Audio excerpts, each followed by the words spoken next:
আমাদের কোনো পদ্ধতি আছে? আল্লাহ বলছেন ওমা কানাল্লাহু লিয়ুআযযিবাহুম ওয়া আনতা ফীহিম ওমা কানাল্লাহু মুআযযিবাহুম ওয়া হুম ইস্তাগফিরুন। আমার মেহবুব, যতদিন ওরা তওবা করতে থাকবে আমি ওদেরকে আযাব দেব না। তাহলে যারা তসবিহ 3 তসবির আমল করেন আলহামদুলিল্লাহ, যারা করেন না, করতে পারি না, কমপক্ষে আল্লাহর কাছে আমরা মাফি চাই। মাফি চাইলে লাভ কি হবে? একটা হলো এই যে আমাদের উপরে জুলুম অত্যাচার, মাথার উপরে বসে এইরকম বিভাজনের রাজনীতি, পরিষ্কার দুটো দলকে দুদিকে বিভক্ত করে দেওয়া, আজ পর্যন্ত ভারতের ইতিহাসে দ্বিতীয় কাউকে আমরা পাই না। ওই পদে যিনি বসে আছেন আজ পর্যন্ত, 1947 সালে ভারত আজাদ হয়েছে, স্বাধীন হয়েছে, আজকের 2024, এর আগে পর্যন্ত এই রকম কোন ব্যক্তিকে যিনি সর্বময় কর্তা হয়ে বসেছেন তার মুখ থেকে বিভাজনের এই রকম রাজনীতি আমরা দেখিনি। এটা আযাব।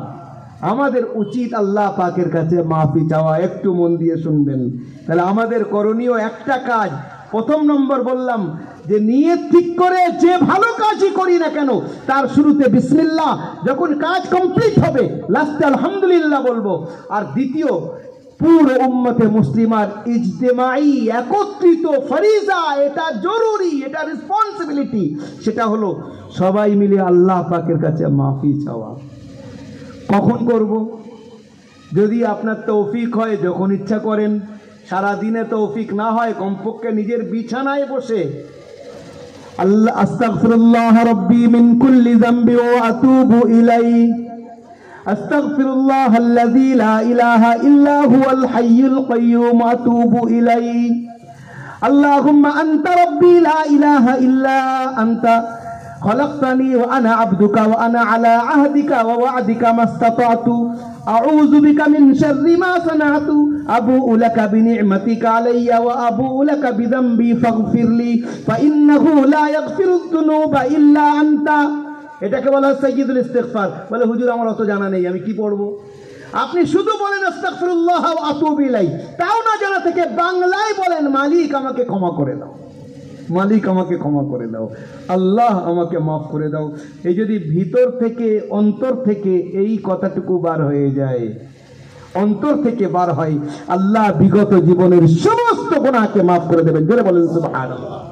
হাদিস শরীফের মধ্যে এসেছে আত-তাইবু মিনাজ যামবি কামান লা যামবা লা, যে ব্যক্তি নিজের গুনাহ থেকে তওবা করলো সে এমন যেমন বাচ্চা জন্ম নিয়েছে তার কোনো গুনাহ নেই, মাসুম, ঠিক এইরকম এই ব্যক্তি ওইরকম মাসুম হয়ে যায়। এত সুন্দর আল্লাহ পাক এই আমল আমাদেরকে দিয়েছেন নিজে। যারা ইস্তেগফার করব বেশি করে তাদের অনেকগুলো লাভ আছে। একটা লাভ বলি, হযরত হাসানে বসরি রহমাতুল্লাহ আলাইহি, নাম শুনেছি আমরা। হাসানে বসরি হলেন হযরত আলীর ডাইরেক্ট ছাত্র এবং খলিফা। এই যত পীর মুরিদের সিলসিলা চলে, 4টে সিলসিলা বিখ্যাত আমরা জানি, কাদরিয়া, চিশতিয়া, সরওয়ারদিয়া, নকশবন্দিয়া, তার মধ্যে থেকে 3টে সিলসিলা হযরত হাসানে বসরি থেকে হয়ে আসে, নকশবন্দিয়া বাদ দিয়ে বাকি 3টে। হযরত হাসানে বসরি বসে আছেন, একজন ব্যক্তি এসে বলছে হুজুর আমি খুব গুনাহগার, আমার জন্য একটু দোয়া করে দেন। বলে বাবা তওবা করো। আর একজন এসে বলছে হুজুর আমার অনেক ক্ষেত আছে কিন্তু ফসল হয় না ভালো। বলে বাবা তওবা করো। আরেকজন এসে বলছে হুজুর অনেক বছর বিয়ে হয়েছে সন্তান নেই। বলে বাবা তওবা করো। আরেকজন বলছে হুজুর বৃষ্টি হচ্ছে না, আমরা পেরেশান, দোয়া করে দেন আল্লাহ যেন রহমতের বৃষ্টি দেয়। বলে বাবা তওবা করো। পাশে একটা বাচ্চা বসেছিল হযরতের ছাত্র, বলে হুজুর রোগী তো অনেক রকম, আপনি শুধু প্যারাসিটামল দিয়ে যাচ্ছেন কেন একদিক থেকে? হ্যাঁ, বিভিন্ন রোগের বিভিন্ন ঔষধ হয় না, আপনি একই ঔষধ হোমিওপ্যাথিওয়ালারা চালিয়ে যাচ্ছেন, নাক্সবুম আর এদিকে প্যারাসিটামল। তো হযরত হাসানে বসরি রহমাতুল্লাহ আলাইহি উত্তরে বলছেন যে বাবু কোরআন শরীফ খুলে দেখো। ফাকুলতু আস্তাগফিরু রাব্বাকুম ইন্নাহু কানা গফফারা ইরসিলিস সামাআ আলাইকুম মিদরারা ওয়া ইউমদিদকুম বিআমওয়ালিন ওয়া বানিন ওয়া ইয়াজআল লাকুম জান্নাতিন ওয়া ইয়াজআল লাকুম আনহারা। আমার বান্দাদেরকে বলে দাও তারা যেন ইস্তিগফার করে, যদি ইস্তেগফার করে আমি তাদের গুনাহকে মাফ করব, প্রথম কাজ এটা। দ্বিতীয়, আমি তাদের বৃষ্টির প্রয়োজন বৃষ্টি দেব, তাদের সন্তানের প্রয়োজন সন্তান দেব, অর্থের মালের প্রয়োজন মাল দেব, ফসলের প্রয়োজন ফসল দেব। Each and everything they will find in their lifes, প্রত্যেকটা বিষয় যা তাদের প্রয়োজন ইস্তেগফারের মাধ্যমে আমি তাদেরকে দান করব। জোরে বলেন সুবহানাল্লাহ। তাহলে একটা আমল আমরা আমাদের জীবনে এখান থেকে নিয়ে উঠি। আমল তো আমাদের নেই, আমারও নেই, আপনারা আপনাদের ব্যাপারে ভালো জানেন। আমল আমাদের জীবনে আল্লাহর দরবারে পেশ করার মতো কিচ্ছু নেই। যদি আমরা কেউ মনে করি বা আমি 5 ওয়াক্তের নামাজ পড়ি হুজুর, আমি দান ধান করি, আমি নফল রোজাও পর্যন্ত করি, আমল নেই মানে, তাহলে গেল 12টা বেজে। হাদিস শরীফে একটা ঘটনা এসছে, আপনাদেরকে বলি। একটা পাহাড়ের উপরে একজন আল্লাহর বান্দা 500 বছর একা ইবাদত করেছে, বনি ইসরাইলের মধ্যে একা, সেখানে কেউ নেই। তার মতলব কি দাঁড়ায়? লৌকিকতা নেই, রিয়াকারি নেই, লোক দেখানোর উদ্দেশ্য না। আমাদের মধ্যে অনেকে আছে না, রাত্রে তাহাজ্জুদে যদি উঠতে পারি তো সকালে বলি আজকে তাহাজ্জুদে উঠেছিলাম তো দেখলাম কুকুরটা ডাকছে। তার মানে কি বলতে চাচ্ছি? আজকে আমি তাহাজ্জুদ পড়েছি, বুঝতে পারেননি? এই হিসেব মানে 27 রাত্রে 100 রাকাত নামাজ পড়েছি। হ্যাঁ, 27 রাত্রে 100 রাকাত, মানে বলতে চাচ্ছি যে আমি 100 রাকাত পড়েছি 27 রাত্রে। এটাকে বলে লৌকিকতা, রিয়াকারি। আল্লাহ এটাকে পছন্দ করেন না। একজন বান্দা পাহাড়ের উপরে, হি ওয়াজ অ্যালোন, একা আল্লাহর ইবাদত করছে। কি খাচ্ছে? ওখানে পানি, নহর আছে মিষ্টি পানির, 1 কটারো করে পান করে, আর একটা ডালিমের গাছ ছিল, তার থেকে ডালিম একটা করে পাড়ে আর খায়, আর আল্লাহর ইবাদত করে। ইন্তেকালের সময় হয়েছে, 500 বছর পার হওয়ার পরে আল্লাহ জিজ্ঞাসা করছেন, বান্দা তোমার কিচ্ছু ইচ্ছা আছে? তোমার তো সময় হয়ে গেছে, আমি তোমাকে নিজের কাছে ডাকতে চাই। বান্দা বলছে, আল্লাহ আমি সেজদার মধ্যে পড়ে যাব, সেই অবস্থায় যেন আমার রূহ কবজ করা হয়। আল্লাহ বললেন, তাই হবে। আল্লাহ কিয়ামতের দিনে আমাকে সেজদা থেকে তুলো, তাই হবে। হাদিস শরীফের মধ্যে ব্যাখ্যাই এসছে, ওই বান্দা ওই সেজদার মধ্যে গিয়েছে আর ওর মধ্যেই পড়ে আছে। সেখানে আল্লাহ পাক ভৌগোলিক চিত্র এমন করে দিয়েছে, সেখানে কেউ যেতে পারে না। কিয়ামতের দিন ওই বান্দা সেজদায় থেকে তার হাসর হবে। ওই বান্দাকে আল্লাহ ডাক করিয়েছেন, বান্দা কি নিয়ে এসেছো? আল্লাহ 500 বছরের বেরিয়া, যার মধ্যে লৌকিকতা নেই, লোক দেখানো নেই, সেই ইবাদত নিয়ে এসেছি। আল্লাহ বলছেন, যাও, দয়া করে তোমাকে মাফ করে দিলাম, দয়া করে আমি তোমাকে জান্নাত দিলাম। ওই বান্দা মনে মনে বলছে, 500 বছরের ইবাদতটা কি হলো তাইলে গো? দয়া, তোমার দয়ায় যদি আমি যাব, তা আমার ইবাদতগুলো কি কাজে লাগলো? আল্লাহ তো আলিমুম বিযাতিস সুদূর, আল্লাহ তো অন্তরের খবর জানেন না। আল্লাহ একজন ফেরেশতাকে বললেন, আমার এই বান্দাকে জাহান্নাম থেকে 500 বছর দূরে একটু ঘোরাও।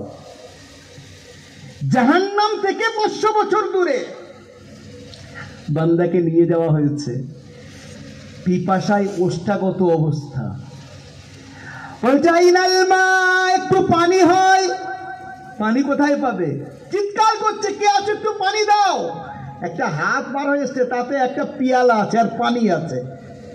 বলছে, ও ভাই কে তুমি, একটু পানি আমাকে দাও। বলে, এখানে বিনা দামে পানি দেওয়া হয় না। বলে, আমার কাছে পয়সা নেই তো। বলে, এখানে পয়সা চলে না। বলে, কি? বলে, এখানে নেকি চলে। বলে, নেকি আছে আমার কাছে। 1 পেয়ালা পানির দাম কত? বলে, 500 বছরের ইবাদত, যার মধ্যে কোনো রিয়া নেই। 500 বছরের ইবাদত দিতে? বলে, হ্যাঁ, এছাড়া উপায় নেই। সে বলছে, ভাই আমার আছে, এইটা নিয়ে নাও, আমাকে পানি দাও। লেনদেন হয়ে গেল। এবার আল্লাহ বললেন, আমার কাছে নিয়ে এসো। আল্লাহ জিজ্ঞাসা করছেন, বান্দা খবর কি? আমার মালিক, তোমার রহমত ছাড়া আমার যাওয়ার কোনো রাস্তা নেই। আল্লাহ বললেন, বান্দা 500 বছর ধরে আমি প্রত্যেক দিন তোকে এইরকম ঠান্ডা পানি খাইয়েছি, সকাল সন্ধ্যা খেয়েছিস, যখনই পিপাসা লেগেছে খেয়েছিস। আমি তোকে এইরকম ডালিম খাইয়েছি 500 বছর ধরে। তুই তো একদিনের 1 পেয়ালা পানির পরিবর্তে 500 বছরের ইবাদত দিয়ে দিলি। বাকি এতদিনের ইবাদতের, এতদিনের পানির তুই হিসেবটা আমাকে দে। বলার উদ্দেশ্য হলো, আল্লাহ পাক একেবারে নমনীয়তাটাকে পছন্দ করেন। সব করেও আমি কিছুই করতে পারিনি। আপনারা নাম শুনেছেন হারুন রশিদ বাদশাহ, তার স্ত্রীর নাম ছিল জুবাইদা। জুবাইদা অনেক ভালো কাজ করেছে, অনেক। একটা কাজের কথা আপনাদেরকে বলছি, জুবাইদা একটা খাল, একটা নহর তৈরি করিয়েছিলেন। কোথায় থেকে? সেটা হলো বাগদাদ থেকে নিয়ে আরাফার ময়দান পর্যন্ত। যদি কোনো হাজী সাহেব থাকেন আপনারা জানবেন, এখনো পর্যন্ত আরাফার ময়দানে সেই নহরের এখনো ভগ্নাংশ এখনো রাখা আছে, দেখা যায় যে এটা সেই নাহরে জুবাইদার অংশ। এত বিশাল নহর তৈরি করেছেন যাতে আল্লাহর বান্দারা, মুসাফিররা, গরু ছাগল যারাই চলবে তারা যেন পানি খেতে পারে। এত ভালো কাজ করেছেন, দু হাতে খরচ করতেন, খুব ভালো ভালো কাজ করতেন, আল্লাহ ওয়ালাদের কথা শুনতেন। ইন্তেকাল হয়েছে, আল্লাহ বলছেন বান্দি কি এনেছিস? আল্লাহ কিচ্ছু নেই, তোমার দরবারে পেশ করার মতো আমার কাছে কিছুই নেই। আল্লাহ বলছেন যা বান্দি, তোর একটা আমলে আমি রহম করলাম। কি আমল? সে আমল জুবাইদারও খেয়ালে নেই। কি আমল দেখেন, বলছে একদিন আজান হচ্ছিল, তুই খাচ্ছিলিস আর আজান শুরু হয়ে গেছে, লোকমা তোর হাতে ছিল, যেই আল্লাহু আকবার হলো সঙ্গে সঙ্গে তুই লোকমা রেখে দিয়ে নিজের মাথার কাপড়টাকে ঠিক করে নিলি। আমার নামের সম্মান নিজের মাথায় কাপড় দিয়ে তুই রেখেছিস, ওই কারণে আজ আমি তোকে মাগফিরাত করে দিলাম। চিন্তা করতে পেরেছেন? রহমতে হক বাহানমি জয়াদ, রহমতে হক বাহানমি জয়াদ। আল্লাহ রহমত সব সময় বাহানা খুঁজতে থাকে। আল্লাহ বান্দাদেরকে আল্লাহ কিভাবে মাফ করে দেবেন। ইমামে গাজালি রহমতুল্লাহ আলাইহি নাম শুনেছেন? ইমামে গাজালির ব্যাপারে আমরা জানি না। অক্সফোর্ডে চলে যান, ক্যামব্রিজে চলে যান, ক্যালিফোর্নিয়া ইউনিভার্সিটিতে চলে যান, বড় বড় পাশ্চাত্যের যত ইউনিভার্সিটি আছে সেখানে গিয়ে গাজালির নাম বলেন, বুঝতে পারবেন গাজালিকে তারা কি মনে করে। ইসলামী ইতিহাসের মধ্যে বড় বড় দার্শনিকদের মধ্যে গাজালি হলে টপ র্যাঙ্কের একজন দার্শনিক। শত সহস্র কিতাব লিখেছেন, তার মধ্যে বিখ্যাত একটা কিতাব হলো ইহয়াউল উলুম, যার মতো কিতাব আজও পর্যন্ত কেউ লিখতে পারেনি। কিরকম কিতাব জানেন? কিতাবটা হলো এইরকম, আপনি নামাজে হাত কেন তুলবেন তার পিছনে যুক্তি কি, আপনি হাত এখানে বাঁধবেন কেন তারও যুক্তি কি, আপনি জাকাত কেন দেবেন এর পিছনে লজিক কি, আপনি হজে গিয়ে চারিদিকে কাবা শরীফের চারিদিকে পাগলের মতো ঘুরছেন কেন, what's the logic behind it, এর পিছনে যুক্তি কি। প্রত্যেকটা বিষয় এমন ভাবে উনি লজিক বায়ান করে গেছেন, আপনাকে মানতে বাধ্য করেছেন। এই হলেন ইমামে গাজালি, কয়েকশো কিতাবের লেখক। ইন্তেকাল হয়েছে, আল্লাহ বলতেন কি নিয়ে এসেছো? আল্লাহ কিচ্ছু নেই, যাও একটা কাজে তোমাকে মাফ করলাম। কি সেটা? আগেকার যুগে না কিতাব লেখা হতো তো আপনারা জানেন, আমরাও ছোটবেলায় ওই নিপ পেনে কিতাব লিখতাম, মানে খাতায় লিখতাম, নিপ কলম। তার আগে আমরা ছোটবেলায় দেখেছি, যারা আরো বয়স্করা আছেন আপনারা জানবেন, কঞ্চির কলম দিয়ে দোয়াতে ডুবিয়ে ডুবিয়ে লেখা হতো। বিশেষ করে আমরা আলিফ বা তাসা এইভাবে লিখতাম। হাতের লেখা ভালো করার জন্য ও কঞ্চি কেটে কেটে কলম আকার রূপ দেওয়া হতো, তাই ডুবিয়ে ডুবিয়ে লেখা হতো। আগেকার যুগে এইটার প্রচলন খুব বেশি ছিল। আজ থেকে 800 বছর আগেকার কথা বলছি, তখন তো হিসেব নেই, তখন তো না ডট পেন আছে। তো এইরকম কালিও তৈরি করা হতো আর ওই কঞ্চি ডুবিয়ে ওটা দিয়ে লেখা হতো। ইমামে গাজালি নিজের কলম ডুবিয়েছেন আর একটা মাছি এসে কলমের উপরে বসেছে। উনি চিন্তা করলেন এর পিপাসা লেগেছে খুব, ও যতটুকু খাবে খেয়ে নিক। উনি কলমটা ধরে রয়েছেন, সরালেন না। মাছি কতক্ষণ বসবে? ও হার্ডলি 1 মিনিট, তাও বসবে না, হাফ মিনিট বসে উড়ে চলে গেছে। এবারে উনি নিয়ে লিখছেন। এর ভিতরে নিয়তটা কি ছিল? নিয়ত এটা ছিল যে আল্লাহর এই মখলুক ছোট্ট মাছি, তার হয়তো পিপাসা লেগেছে, ও খাওয়ার জন্য বসেছে, একটু ধরে রাখি। আল্লাহ বললেন আমার বান্দা, আমার ওই মখলুকের উপরে তুই দয়া করেছিলিস, যা আজকে আমি ওই দয়ার কারণে তোর উপরে দয়া করে মাফ করে দিলাম। এই জন্য হাদিস শরীফের মধ্যে এসছে কুল্লু মারুফিন সাদাকা। আমার আপনার জীবনে ছোট থেকে ছোট আমলকে ছোট মনে করব না, এর নাম হলো দিন।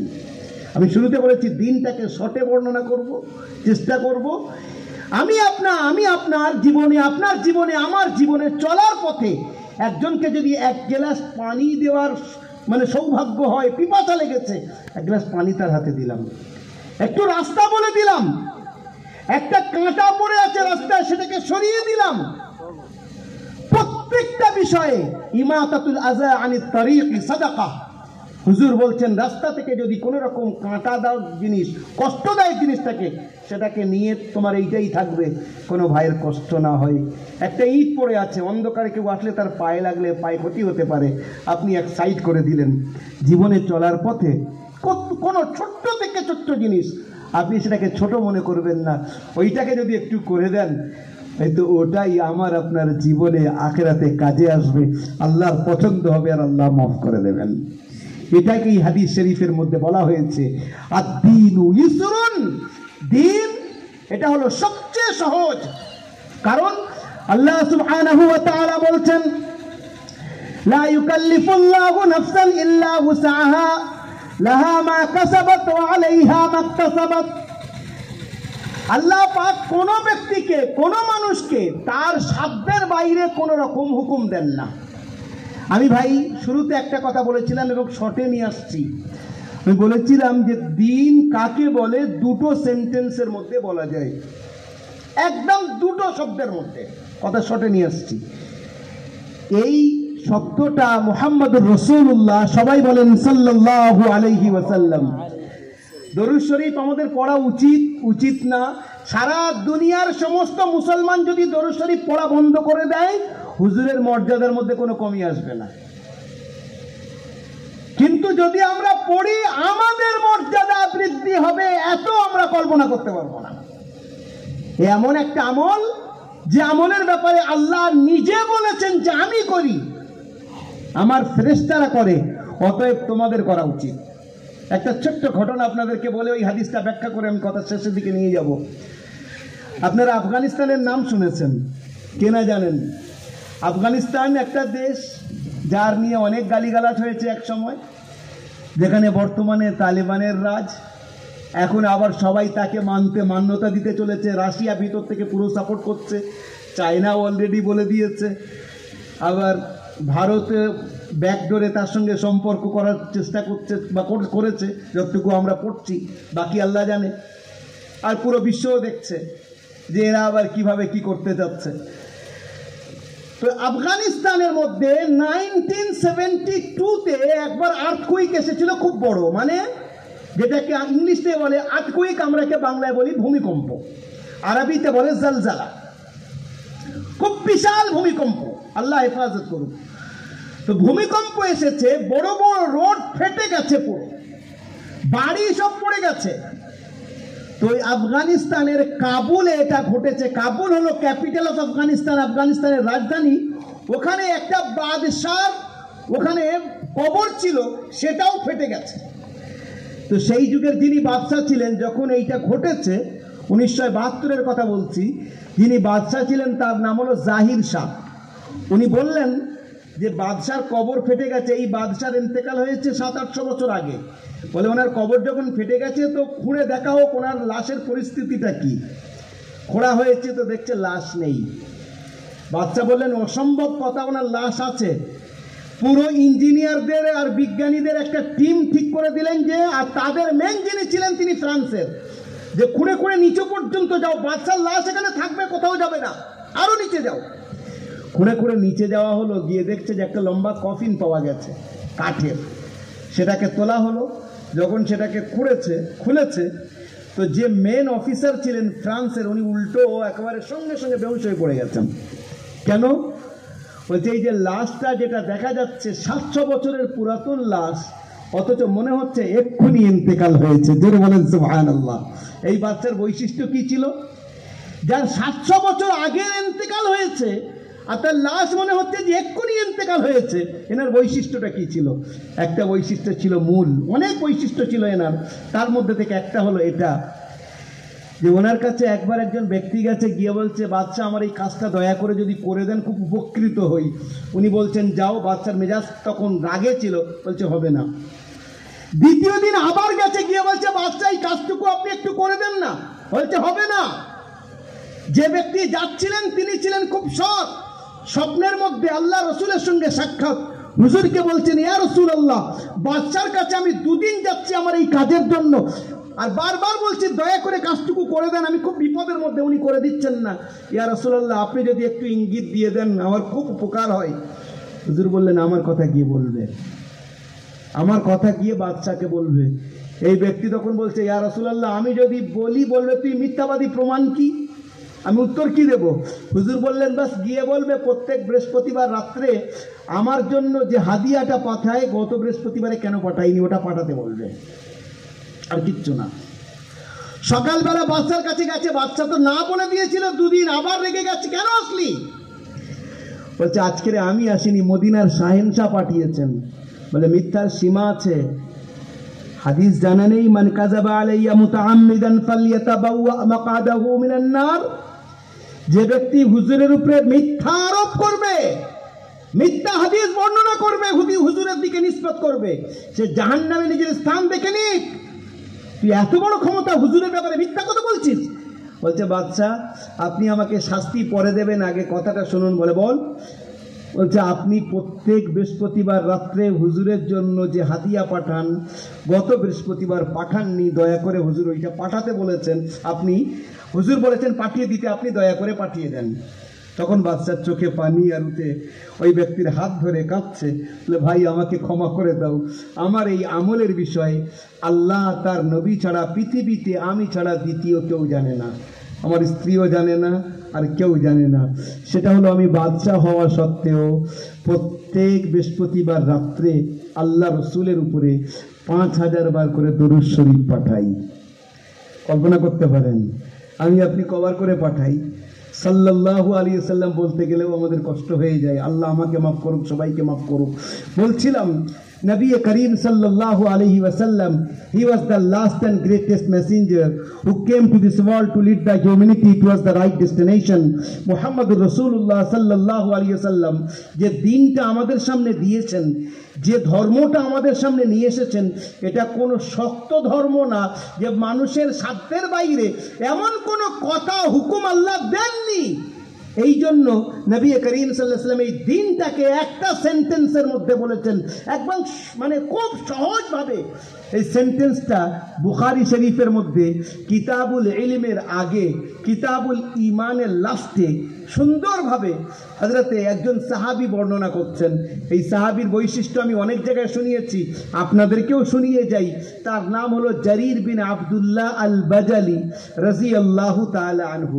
জারির বিন আব্দুল্লাহ ইনি সাহাবায়ে কেরামদের মধ্যে সবচেয়ে দেখতে সুন্দর ছিলেন, তাই এনাকে বলা হতো ইউসুফু হাযিহিল উম্মা, এই উম্মতের ইউসুফ এনাকে বলা হতো। এত সুন্দর দেখতে ছিলেন। আল্লাহ রসুলের হাতে বায়াত হয়েছেন আর হুজুরের হাতে মুসলমান হয়েছেন। উনি বলছেন, মা রাআনি রাসূলুল্লাহ সাল্লাল্লাহু আলাইহি ওয়াসাল্লাম ইল্লা তাবাসসামা। আল্লাহ রসুল যখনই আমাকে দেখেছেন সঙ্গে সঙ্গে হুজুর মুচকে হেসেছেন। হুজুরের হাসি কেমন ছিল? আমরা তো হাসি অনেক রকম হাসি না, কেউ হা হা করে হাসি, কেউ হাসি তো দাঁত দেখা যায়, কেউ মুচকে হাসি। হুজুরের হাসির পদ্ধতি হলো জুল্লু জিহকিহি তাবাসসুম, যেটাকে আমরা তাবাসসুম বাংলায় বলি মুচকে হাসি, ইংরেজিতে বলি স্মাইল করা। আপ সাল্লাল্লাহু আলাইহি সাল্লামের সাধারণ হাসি যেটা ছিল সেটা হলো মুচকে হাসতেন। কখনো কখনো হুজুরের দাঁত মোবারক দেখা যেত, কিন্তু আওয়াজ করে কোনো সময় হুজুর হাসতেন না। হযরতে জারির বলছেন, হুজুর যখনই আমাকে দেখেছেন তখন হুজুর মুচকে হেসেছেন।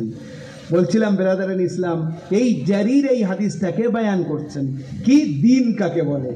আমি আমার শুরুতে বলেছিলাম দিন কাকে বলে, এটাকে শর্টে আমার কথা না, যিনি দিন এনেছেন, জানার পুরো জীবনটাই দিন, যিনি যেটা বলেছেন সেটাই দিন, জানার পা থেকে নিয়ে মাথা মুবারক পর্যন্ত প্রত্যেকটা কাজ যেটা বলে গেছেন, করে গেছেন, দেখিয়ে গেছেন, প্রত্যেকটাই দিন। তিনি অন্য কেউ নন, তিনি মুহাম্মদুর রাসূলুল্লাহ সাল্লাল্লাহু আলাইহি ওয়াসাল্লাম। তিনি বলছেন আদ-দীনু আন-নাসিহা, আদ-দীনু আন-নাসিহা। যারা মৌলানা সাহেবরা বা বাচ্চারা যারা মাদ্রাসায় পড়ে ব্যাকরণ নিয়ে, ব্যাকরণকে আরবিতে বলে নাহবু পড়া, নাহব, আর বাংলায় আমরা ব্যাকরণ বলি, ইংরেজিতে গ্রামার বলি। আরবি গ্রামারের পদ্ধতি হলো ইংরেজিতে সাবজেক্ট আর প্রিডিকেট হয়, আরবিতে মুবতাদা খবর হয়, দুটোর উপরে যদি আলিফ লাম লেগে যায় তার মানে এর বাইরে কিছু নেই। আর দ্বীনের উপরে আলিফ লাম আছে, আর আন নসিহার উপরে আলিফ লাম আছে। হুজুর বলছেন দ্বীন হলো নসিহাতের নাম। নসিহাত কাকে বলে? বলে যেটা আপনি করছেন, যেটা মার্কাজে হয়, যেটা জলসায় হয়, যেটা তালিমে হয়। জি, আসল নসিহাতের মানে হলো মানুষের ভালো চাওয়া, সকলের ভালো চাওয়া। লিল্লাহি ওয়া লিরাসূলিহি ওয়া লিআইম্মাতিল মুসলিমিনা ওয়া আম্মাতিহিম। আল্লাহর ভালো চাওয়া, আল্লাহ রসুলের ভালো চাওয়া, জনগণের ভালো চাওয়া, বাদশার ভালো চাওয়া। এখন আমরা আমাদের জীবনে চলার পথে, আমি আমার কথা শেষ করে দিচ্ছি লাস্টে একটা তাকাজা রেখে, আমরা আমাদের জীবনের চলার পথে খেয়াল করে দেখি, একজন অমুসলিম যিনি মুসলমান নন তার জন্য ভালো চাওয়া কি আমাদের জন্য? তার সামনে ইসলামকে পেশ করা। আর ইসলামকে আমি কিভাবে পেশ করব? বর্তমানে যদি আপনি ডাইরেক্ট বলেন মুসলমান হয়ে যায় তো সর্বনাশের শেষ থাকবে না। পদ্ধতি হবে আমার আপনার আখলাকের দ্বারাই, চরিত্রের দ্বারাই, ব্যবহারের দ্বারা তাকে কনভিন্স করা, সে যেন জানতে বুঝতে বাধ্য হয় যে এই ব্যক্তিটা এত সুন্দর আখলাকওয়ালা, তাহলে ইনি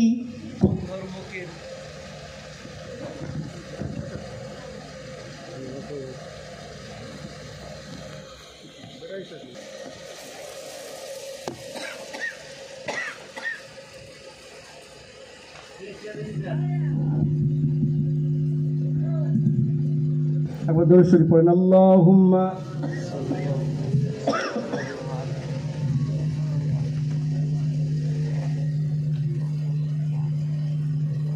সবাই পড়েন ভাই, আল্লাহুম্মা সাল্লি আলা সাইয়্যিদিনা মুহাম্মদ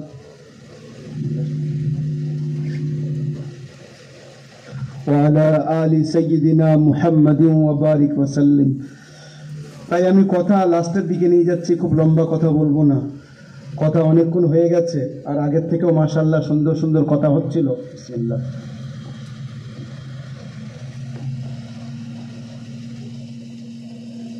আলহামদুলিল্লাহ, জাযাকাল্লাহু খাইর। এই যে হাদিসটা আমি আপনাদের সামনে রেখেছিলাম, ওইটাকে আর হালকা একটু 2-5 মিনিট ডিটেলস বলে আমি আপনাদের সামনে একটা তাকাজা রেখে কথা শেষের দিকে নিয়ে যাচ্ছি। কি শুনলাম এতক্ষণ পর্যন্ত? দিন কাকে বলে? আমার আপনার জীবনের মধ্যে আমি আপনি যে সমাজে থাকি, আমার দ্বারাই পরের উপকার কতটুকু হতে পারে? পর হোক আপন হোক, আপনার নিজের সন্তান, তার ভালাই চাওয়া, এটা দিন। সেই বাচ্চাকে আপনি মানুষ কিভাবে করবেন যাতে সে দিনদার হয়, সৎ হয়। মনে রাখবেন, ইঞ্জিনিয়ার করা, ডক্টর করা ভালো জিনিস, কিন্তু সৎ করাটাই মেন। মা বাপের ছেলে কেউ ইঞ্জিনিয়ার, ডক্টর, উকিল, ব্যারিস্টার, মৌলানা সাহেব, এটা ওটা, মুফতি সাহেব, মুবাল্লিগ সাহেব, আমির সাহেব হোক নিজের জায়গায়, তার মধ্যে আসল জিনিস যেটা সেটা হলো সততা। এটাকে কোরআন শিখিয়েছে, রব্বি হাবলি মিনাস সালিহিন। ওগো আল্লাহ, আমাকে নেক সন্তান দাও। যখন আপনার বাচ্চা সৎ হবে, তখন তাকে যখন আপনি দেখবেন তো আপনার অন্তর জুড়িয়ে যাবে, চোখ জুড়িয়ে যাবে। এই জন্য আল্লাহ পাক এই দোয়া করতে বলেছেন। তো আপনার সন্তানের দায়িত্ব আপনার উপরে, তার ভালাই চাওয়া। আপনি কিভাবে ভালাই চাইবেন? আপনার স্ত্রীর ভালাই কিভাবে চাইবেন? স্ত্রী সময় মতো ভাত না রান্না করে দিলে, সময় মতো খানার সামনে না আসলে মাথা গরম হয়ে যায়। কটা বাজে? 2টো বেজে গেছে, এখনো পর্যন্ত খানা হলো না, তো খাবোটা কখন? মাথা গরম। অথচ নামাজের সময় অনেক আগে হয়ে গেছে। একবার মুখ থেকে বার করেছি যে দেখো একটু গ্যাসটাকে হালকা করে দাও বা হাঁড়িটাকে চুলো থেকে নামিয়ে দাও, যাও নামাজটা পড়ে দাও, 10টা মিনিট পরে ভাত খাবো, একটু 10 মিনিট দেরি হয়েছে, তো কি হবে? সেদিকে খেয়াল নেই। কাপড় কাচতে কাচতে, মা বোনেদের রান্না করতে করতে জোহর গায়েব, বাচ্চার পিছনে সময় দিতে দিতে আসর গায়েব, ফজরের নামাজ তো মাশাআল্লাহ, আল্লাহ মাফ করুক। এইভাবে নামাজ আমাদের জীবন থেকে চলে যাচ্ছে। রমজান মাসের রোজা ছিল, সে সর্বদার জন্য 1 বছরের 11 মাসের জন্য শেষ। আবার আগামী বছরে আল্লাহ তৌফিক দিলে যদি পাই, ইনশাআল্লাহ তাআলা আবার রোজা হবে। হ্যাঁ, এখন বলছে ওই ভ্যাকসিন যা লাগিয়েছে, হ্যাঁ ওই যে কোভিডের যে ভ্যাকসিন লাগিয়েছে না, বলে যারা লাগিয়েছে তাদের খবর খারাপ। কেন? বলছে কারোর ব্রেন স্ট্রোক হওয়ার সম্ভাবনা, কারোর হার্ট অ্যাটাকের সম্ভাবনা। আর এখন সাংবাদিকরা বলছে যে আগে তো প্রধানমন্ত্রীর ছবি ছিল, যেই এইটাকে সামনে নিয়ে এসছে ইংল্যান্ডের মধ্যে, সঙ্গে সঙ্গে প্রধানমন্ত্রীর ছবি ওখান থেকে গায়েব করে দিয়েছে। আর ওই জায়গায় ওই আপনি পোর্টালে গেলে আর ছবি পাবেন না, শুধু ওটা পাবেন। মানে এতগুলো মানুষের জীবন নিয়ে ছিনিবিনি অলরেডি খেলা হয়ে গেছে। চলতে ফিরতে ফট করে পড়লো, বলে কি হয়েছে জানেন, হার্ট অ্যাটাক হয়েছে, বাস চলে গেছে। তো আগামী বছর পর্যন্ত কে জীবিত থাকবে না থাকবে অলরেডি ব্যবস্থা আল্লাহ পাক করে রেখেছেন, কিন্তু গভর্নমেন্ট কম করেনি। সাংবাদিকরা ডাইরেক্ট জিজ্ঞাসা করছে, আর কোনো উত্তর নেই। মানে চেয়েছে, ভারতের পপুলেশন বেড়ে যাচ্ছে তো, 140 কোটি ভারতের বাসিন্দা, বলে একটু কম হোক। তো কম কিভাবে করা যায়? বেটাদেরকে এইভাবে দিয়ে দিয়ে শেষ করো, নাকি এইটাই চেয়েছে তো খোদা জানে। এখন তো পরিষ্কার সাংবাদিকরা বলছে, আমি বলছি না, যান ইউটিউবে রবিশ কুমারের আপনি এটা শোনেন, পরিষ্কার বুঝতে পারবেন। কয়েকজন হাতে গোনা সাংবাদিক আছে যারা সত্যিকারের সাংবাদিকতা করে, বাকি তো নিজেদের ইমান বিক্রি করে দিয়েছে। জি স্যার জি স্যার জি স্যার করে করে শেষ করে দিয়েছে। তার মধ্যে যারা নিজেদের জীবনকে বাজি রেখে কাজ করছে, সত্যিকারের ইমানদারির সঙ্গে সাংবাদিকতা করছে, তার মধ্যে থেকে একজন রবিশ কুমার আছে। হিন্দিতে উনি সাংবাদিকতা করেন, শুনবেন কোনো সময় ওনার রিপোর্টটা বুঝতে পারবেন যে কীরকম সাংবাদিকতা করেন, আর বাস্তব সত্যগুলো তুলে ধরেন। ওইটাই সামনে এসে গেছে যে কোভিডের ভ্যাকসিন লাগানো হয়েছে দুটো করে, অধিকাংশের আপনার হয় ব্রেন হ্যামরেজ হওয়ার সম্ভাবনা, অথবা হার্ট অ্যাটাকের সম্ভাবনা। এ কথাটা সামনে এসে গেছে। আমি নিজেও তো লাগিয়েছি দুটো, ওই জন্যই বলছি কে জানে আগামীতে কে কী করবে। আমার বাধ্যতা, একটু আগে আলোচনা করছিলাম, আমি গুয়াহাটি এয়ারপোর্টে নেমেছি, সঙ্গে সঙ্গে ফৌজরা ধরেছে, বলছে বেটা বার করো আগে কি কোভিডের আপনার ইয়েটা। আবার কার্ডটা দেখালাম তো ছেড়ে দিয়েছে, নচেত ভিতরে নিয়ে যাওয়ার জন্য ওরা বসেছিল। তা আমাদের সফর বাইরে তো আগে থেকে লাগাতে হয়েছে, আপনাদের মধ্যে অনেকেই লাগিয়েছেন, বাকি আল্লাহ মালিক। হ্যাঁ, যে কদিন আছে আর কি বলবো, এই নিয়ে চিনিমিনি খেলেছে। যাই হোক গে ভাই, তো দিন আমার আপনার জীবনে বহুত জরুরি, খুবই জরুরি। আমরা চলার পথে এটাকে খেয়াল করি যে আমার দ্বারায় কারোর কিভাবে উপকার হয়, আমার কথার দ্বারাই, ব্যবহারের দ্বারাই, আমার আপনার দ্বারাই একটু সামান্য যদি উপকার করে দিতে পারি, আখেরাতে এটা পাথেয় হয়ে যাবে। এই জন্য আমরা সেটার দিকে খেয়াল রাখি। এখন ভাই, আমার আগে যে বক্তব্য রাখছিলেন, উনি আপনাদের সামনে তাকাজা রেখেছিলেন, আপনাদের মসজিদ মাশাআল্লাহ বেড়ে গেছে, আলহামদুলিল্লাহ বেড়েছে তো। হ্যাঁ, দেখেছেন তো মসজিদ মাশাআল্লাহ, এখন আগে ছোট ছিল, এখন বেশ ছাদ টাদ করেছেন আপনারা। তবে ছাদ শুধু করলে আর হাড্ডি দেখা গেলে হবে? জি, তার গায়ে চামড়া চড়াতে হবে, উপরে আবার একটু সুন্দর কাজ টাজ করতে হবে, তারপর না মসজিদটা মানানসই হবে। এই জন্য ভাই, আমি আপনাদের সামনে লাস্টের দিকে এই মসজিদের বিষয়ে আমি নির্ধারিতভাবে বলছি না, আমি আপনাদের ভাই, দেখেছেন, দয়া করে ভালোবেসেছেন, এসেছি, আল্লাহ আসার তৌফিক দিয়েছেন। কিছু কথা আপনাদের সামনে আমল হিসেবে রাখলাম।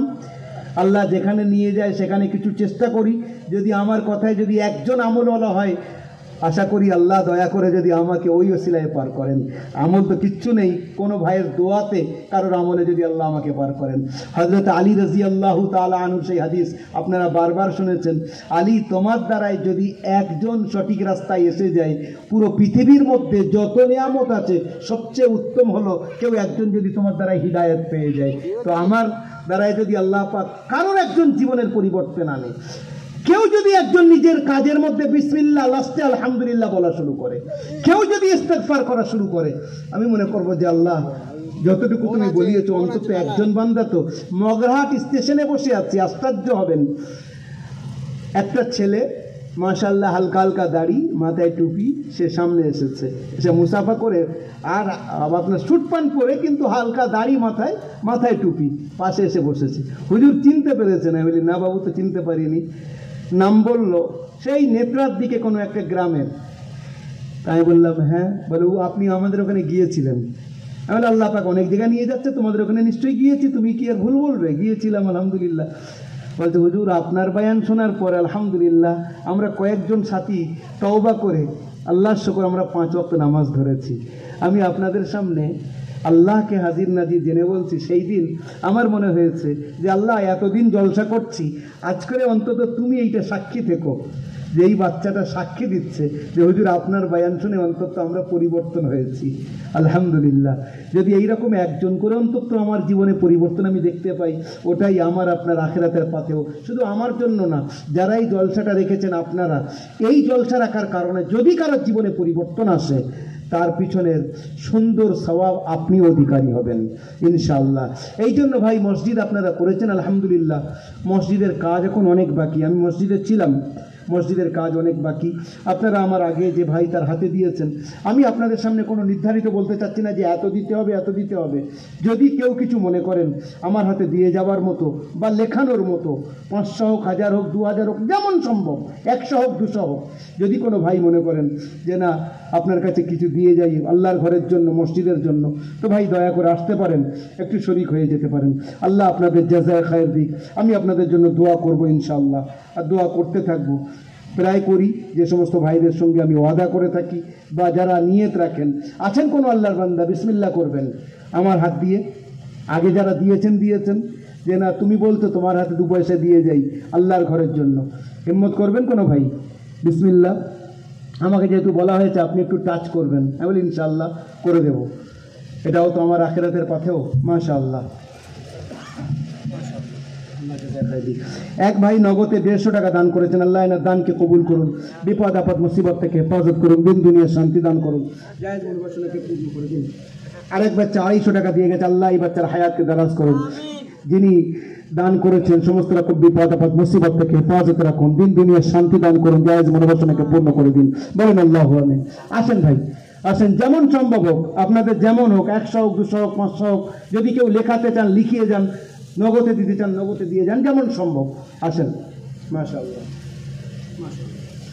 আরেক যুবক ভাই আমার 100 টাকা দান করেছে, আল্লাহ এর যৌবনকে হেফাজতে রেখো, বিপদ আপদ মুসিবত থেকে হেফাজতে রেখো, দিন দুনিয়ার শান্তি দান করে, জায়েজ মনোবাসনাকে পূর্ণ করে দাও। আল্লাহু আমিন। মাশাআল্লাহ। আচ্ছা আচ্ছা আচ্ছা, আমার আলহামদুলিল্লাহ। আমার এই ভাই, এনাদের গ্রামে কদিন আগে বিরন্দপুরে আমি জলসায় গিয়েছিলাম, উনি 100 টাকা দান করেছেন। আল্লাহ এনার দানকে কবুল করুন, বিপদ আপদ মুসিবত থেকে হেফাজতে রাখুন, দিন দুনিয়ার শান্তি দান করুন, জায়েজ মনোবাসনাকে পূর্ণ করে দিন। আর আছেন কোনো ভাই শরীক হওয়ার মতো, যেমন সম্ভব, কোনো জোর জবরদস্তি নেই, 100 হোক, 200 হোক, 50 হোক।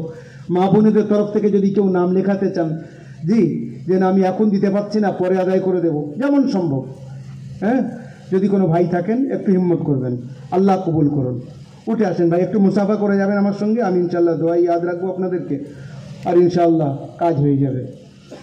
আপনার জন্য আমি দোয়া করলে ইনশাআল্লাহ কবুল হবে, আর আমার জন্য আপনি দোয়া করলেও কবুল হবে। আরেক ভাই নগদে 200 টাকা দান, 300 টাকা দিয়েছেন, আল্লাহ এনার দানকে কবুল করুন, বিপদ আপদ মুসিবত থেকে হেফাজতে রাখুন, দিন দুনিয়ার শান্তি দান করুন, জায়েজ মনোবাসনাকে পূর্ণ করুন। 100 টাকা তুলে দেবেন। আরেক ভাই 100 টাকা দান করেছেন, আরেক ভাই 50 টাকা দান করেছেন, আরেক ভাই 200 টাকা দান করেছেন, আল্লাহ এনাদের দানকে কবুল করুন, বিপদ আপদ মুসিবত থেকে হেফাজতে রাখুন, দিন দুনিয়ার শান্তি দান করুন, জায়েজ মনোবাসনাকে পূর্ণ করে দিন। আত্মীয় স্বজন যারা দুনিয়াতে চলে গেছেন তাদের সওয়াব বখশেন আল্লাহ। আচ্ছা, একটা মা আমাদের মাদ্রাসার ছাত্র, তাবলীগুল উলুমের ছাত্র, মাশাআল্লাহ, মাদ্রাসা লাইনে পড়াশোনা করে, আল্লাহ এর হায়াতকে দারাজ করুক, আলিমে হাক্কানি বানিয়ে দিন। আচ্ছা, হ্যাঁ, আচ্ছা, হাফেজ সাহেব 100 টাকা দান করেছেন, আল্লাহ এনার দানকে কবুল করুন, বিপদ আপদ মুসিবত থেকে হেফাজতে রাখুন, দিন দুনিয়ার শান্তি দান করুন, জায়েজ মনোবাসনাকে পূর্ণ করে দিন।